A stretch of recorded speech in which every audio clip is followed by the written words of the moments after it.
warahmatullahi wabarakatuh. Bismillahirrahmanirrahim. Alhamdulillah wassalatu wassalamu ala Rasulillah wa ala alihi wa ashabihi wa man tabi'ahu wa wala. Terima kasih kepada mereka dengan pengarah, mandat pengarah, seluruhnya tetamu kita pada hari ini. Tuan-tuan, puan-puan, hadirin hadirat yang dirahmati Allah sekalian. Alhamdulillah, kita kepada Allah Subhanahu wa taala sampai duduk hari ini. Walaupun ini dari antara yang saya dapat sampai kita mahu memakai simulasi. Ini dari buku yang 4.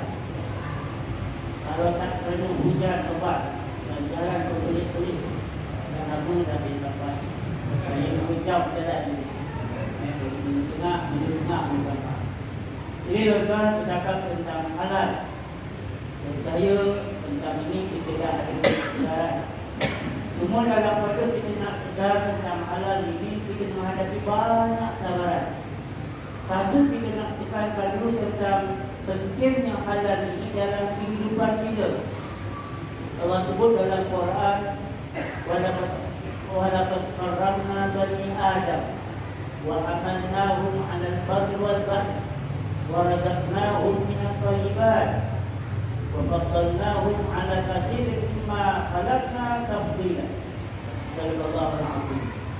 Allah sebut telah kami muliakan anak-anak Adam. Muliakan itu sampai mereka dia boleh mengembara, boleh berjalan di daratan, di lautan, bahkan sekarang di udara. Dan kami muliakan mereka juga dengan kami rezekikan benda-benda yang baik-baik. Makanan, minuman, pakaian, perhubungan, semua yang baik-baik. Dan lebih daripada itu, kami lebihkan dia berbanding dengan makhluk-makhluk ciptaan Allah yang lain dengan kelebihan yang banyak. Dan inilah kelebihan bagi kita umat manusia yang diberikan pelbagai keistimewaan. Keistimewaan untuk kita merancang kehidupan kita. Macam-macam benda yang kita boleh buat dari segi tadi kita nak berpakaian indah, kita nak hidup dalam rumah yang selesa, kita nak ada pasangan yang cantik yang memakai kosmetik, kita nak sihat, kita ada ubat-ubatan, doktor kita ada. Nak sebut, kita semua nak yang satu. Tetapi dalam pada kita nak dapatkan yang terbaik ini, ukurnya ada sebilangan manusia yang dia sebenarnya nak cari keuntungan semata-mata. Bagi di kalangan kita ni yang tamak, bukan setakat nak satu, dia nak dua, nak tiga. Kalau boleh rumah nak besar sebesar-besarnya bukan satu tingkat, 6 tingkat kalau. Kalau boleh kereta ni bukan 2-3 biji, bahkan mungkin 20-30 lah kan. Maknanya ada orang yang memang tamak. Maka tuan-tuan dalam pada kita nak dapat yang terbaik, yang Allah kata warazaqnahum minat thayyibat, yang baik-baik ni bukunya ada kita berhadapan dengan sekelompok sebilangan kecil agaknya manusia-manusia yang tamak. Lalu mereka ini buat macam-macam untuk tujuan satu daripadanya keuntungan untuk dia, dan mungkin yang kedua untuk melemahkan iman kita. Sebab kita percaya yang banyak buat produk ini ialah kebanyakan bukan orang Muslim. Dalam kajian kita di bahagian halal zaman saya tadi, yang membuatkan produk-produk halal ini tak ramai. Orang Islam ini tak ramai. Kita ada mungkin dalam 20% sahaja.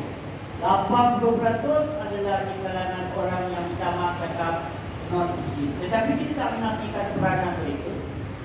Cuma bila ada sebilangan kecil tadi yang mereka ni mungkin yang daripada barat, daripada timur, tak kira daripada mana, luar negara, dalam negara, yang ada niat mungkin nak melemahkan iman kita. Yang dikasihkan tadi wala tattabi'u khutuwatis syaitan. Jangan kamu ikut jejak langkah syaitan. Syaitan ini antaranya yang disuka makan benda yang haram, benda yang tak baik, benda yang tak elok. Lalu ada sebilangan kecil tadi yang dia berfungsi ke arah itu. Lalu dibuatkan makanan-makanan yang boleh melemahkan iman kita. Yang doa tadi mungkin tak diterima.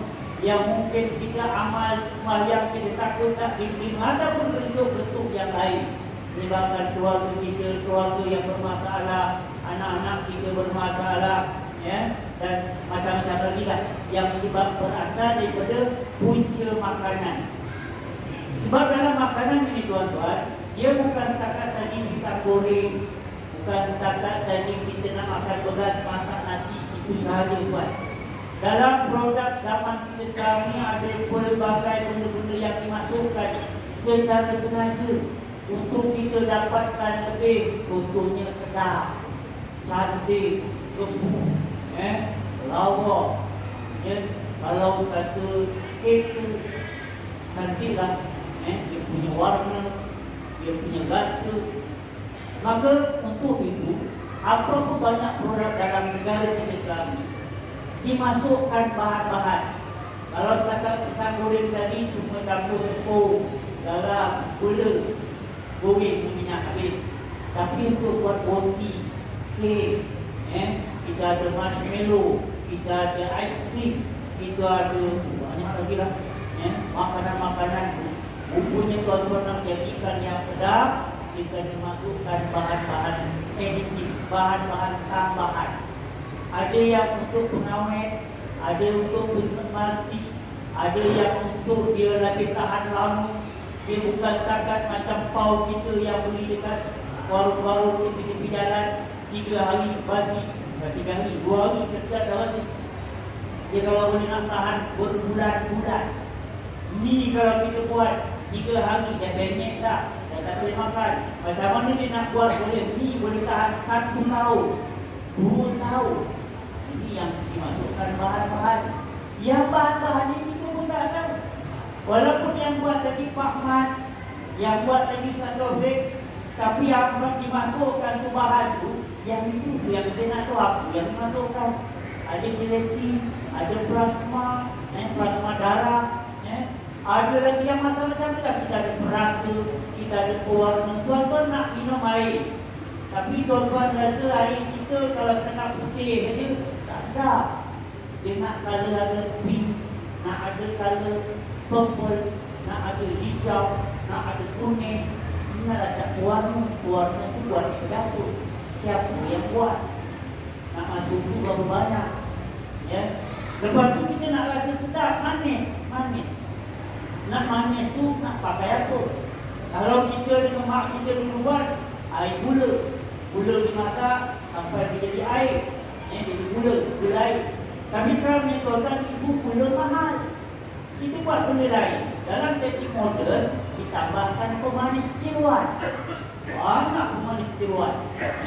Kita ada sakarin, kita ada cyclamen, kita ada aspartame yang kita lagi nama tu banyak lah.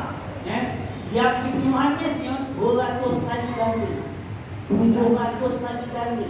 Ada yang sampai 13,000 kali ganda manis ni. Sedap sikit saja, dah manis dah.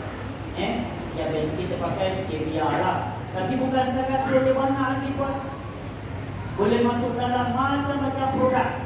Dan dia nak untung lebih, nak kaya lebih, jadi pakai gula mahal, pakai gula tiruan, pemanis tiruan. Yang ni yang kita kadang-kadang kena kanser, kita ada banyak penyakit. Pasal benda dimasukkan, dan kalau kita istilahnya terlebih penggunaan bahan itu akan menyebabkan kerosakan pada badan kita. Itu dalam bentuk yang saya kata tadi bahan-bahan tambahan. Dan ini ada cukup banyak tuan, banyak dalam makanan kita. Ya, saya ambil contoh satu daripada masa saya pergi dengar satu ceramah daripada Dr. Ishak dalam pembentangan dia tentang halal ni. Dia cerita tentang plasma darah saja, plasma darah. Plasma darah binatang, bukan darah manusia. Dalam darah kita ni pun ada plasma. Dan biasanya kandungan plasma dalam darah masuklah dalam binatang 55% kandungan plasma tadi. Plasma ni dia berbentuk macam ada putih kekuning-kuningan. Dia macam gel pula, macam lendir-lendir. Yang ini tuan plasma ni yang kita pernah jumpa dimasukkan dalam produk berasaskan ikan ikan yang kita makan tu, biasanya kalau yang besar-besar ikan tu, dia akan dipotong slice, potong untuk dibuatkan nanti fishball, tambol, sotong bol, bol-bol, sebol lah. Yang itu tu, termasuklah nanti kemudian ini dijadikan kita punya otak-otak. Jadi tuan-tuan, kalau disambungkan dengan plasma darah yang dibuat daripada yang diambil daripada binatang, disambungkan tu, maka isi ikan tadi dia akan jadi lebih sedap, lebih tahan lama, lebih kenal. Maknanya kalau dibuatkan seperti fishball, kalau balik ke Ustaz, dia mantul balik. Ini sedap mantul. Tapi kalau yang tak masuk tu, dia kadang-kadang balik melekat. Balik kepek melekat. Menunjukkan kualiti. So kualiti itu nak masukkan tambah. Dia tambah yang namanya plasma. Dan ini banyak dalam produk kita. Itu je puasan tak puasan. Dan sebab dia nak tahu darah apa. Dia nak tengok darah apa. Kalau dia ambil darah ikan, dia tak ada masalah. Tapi biasanya dia ambil daripada binatang yang berkaki 4, kuku, kambing. Dan yang paling banyak ialah kuali bayi. Darah itu yang diambil dan disambungkan. Kalau yang buat itu orang Islam, dia tak buat. Tapi sekarang ini saya sebutkan tadi awal-awal, yang buat produk ini banyak orang non-Muslim. Bagi dia no problem, bagi dia okey, untuk laku, kualiti, boleh tahan lama. Maknanya itu yang dibuat. Maka tuan-tuan, kita sebab nak ada satu agensi yang memastikan yang betul-betul ini sentiasa dalam keadaan tidak ada unsur haram masuk dalam. Yang inilah peranan daripada Jabatan Agama, antaranya bahagian halal nak pastikan.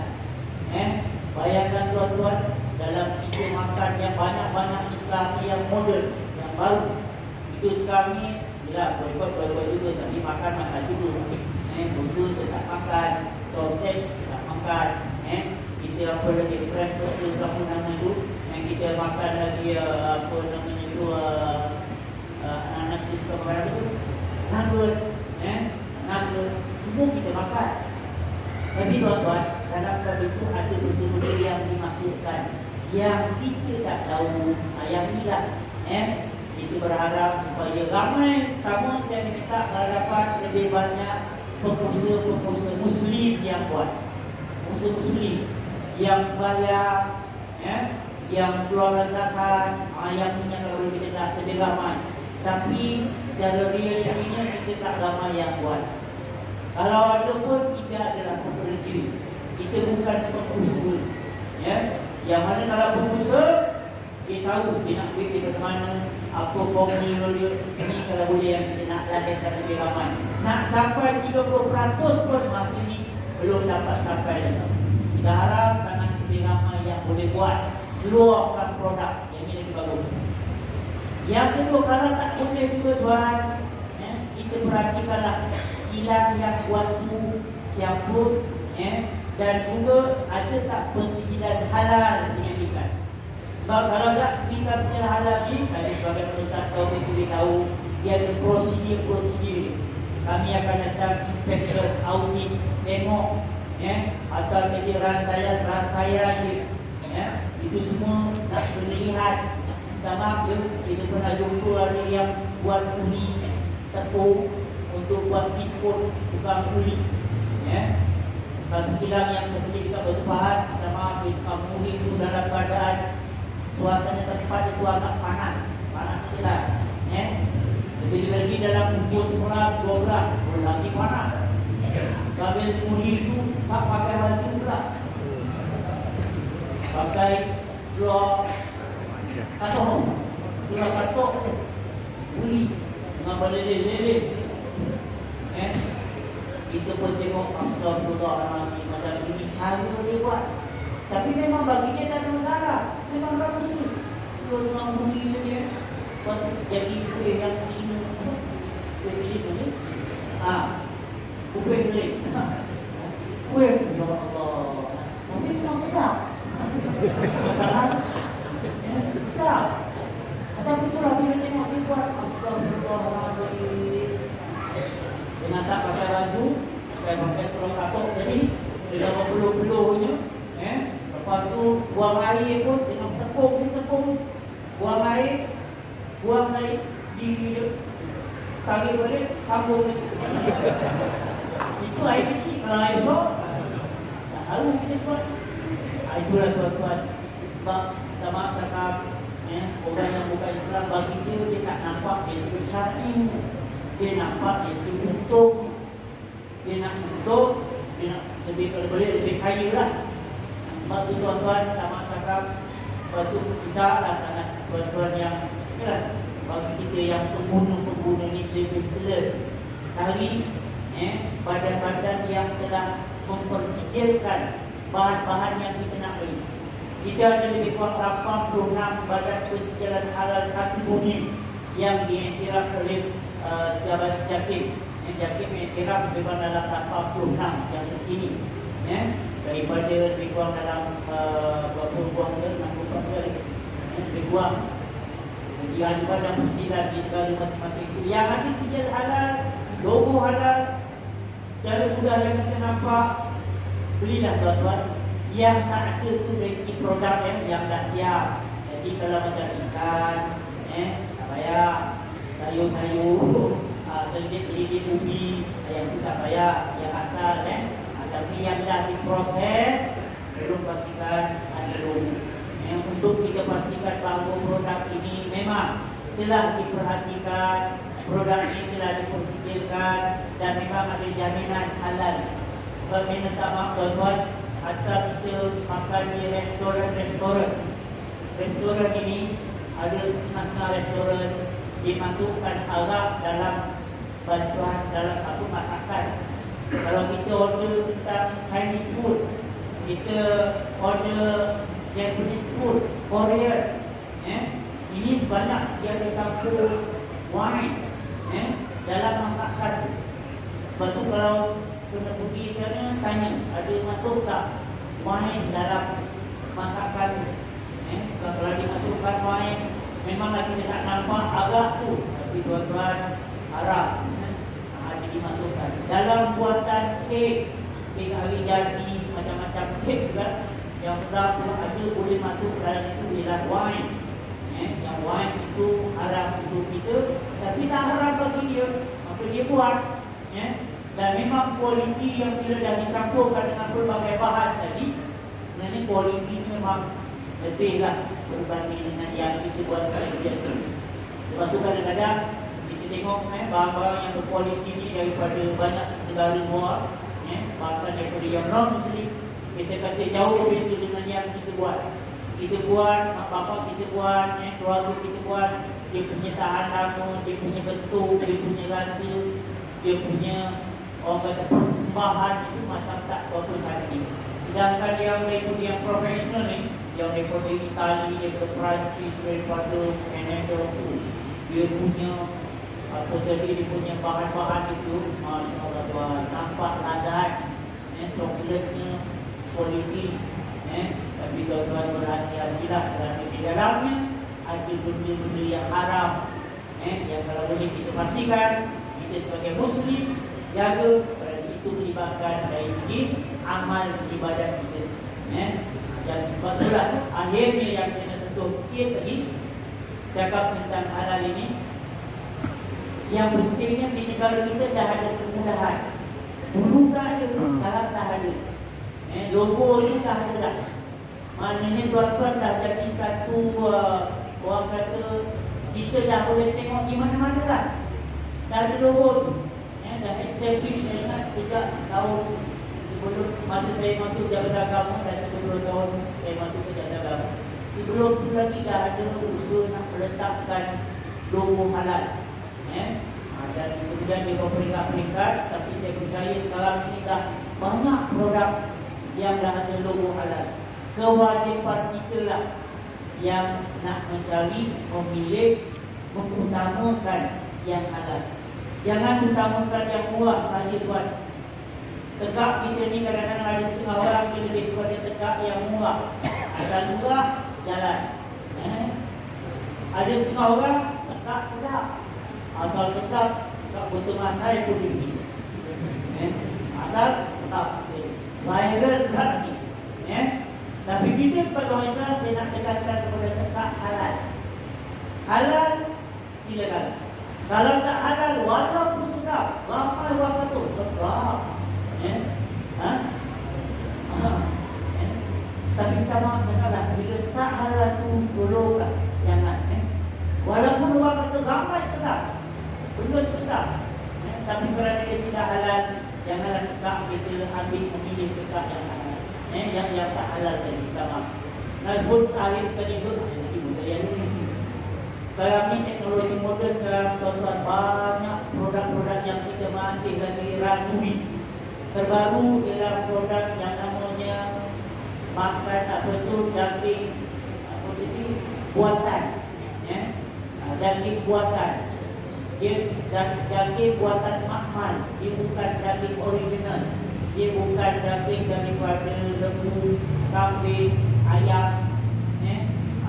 Sekarang ini dah buat yang dibuat dalam bentuk daging mahal. Yang dicantumkan yang mana hasil daripada mahal itu diperbanyakkan. Dan ini dah ada. Dan kita pun dah ada dah. So, daging-daging yang terkini sekarang ini pun dah satu dunia pun dah banyak menggunakan daging-daging yang istilahnya daging food cultured meat maknanya daging yang dibuat daripada hasilan makmal. Jadi tuan-tuan, hatta buat boya pun, buat daging buat boya yang tak payah sembelih lagi ya, tapi boleh dibuat di makmal. Dibuat di makmal, kita pun tak tahu nak kata halal atau haram. Pasal dia bukan daging babi betul. Dia bukan disembelih, bukan daripada binatang. Dia dibuat daripada makmal. Tapi walaupun sumber asalnya daripada itu juga, cuma pembuatan tu, saya bimbang tuan-tuan nanti bila dia dah ada dalam pasaran, kalau kita tak berhati-hati, kita takut benda itu merupakan binatang yang tidak dihalalkan. Sebab itu jaga-jaga. Sebab itu harapan kita supaya kita lebih berhati-hati. Sebab insyaAllah kerajaan kita telah berikan apa ni orang kata banyak penekanan kepada halal. Bukan kita untuk bisnes, tapi kita bagi orang Muslim lebih kepada nak menjaga akidah kita, ibadah kita dan syariat kita insyaAllah. Sekali itu dulu, terima kasih, mohon maaf. Assalamualaikum warahmatullahi wabarakatuh.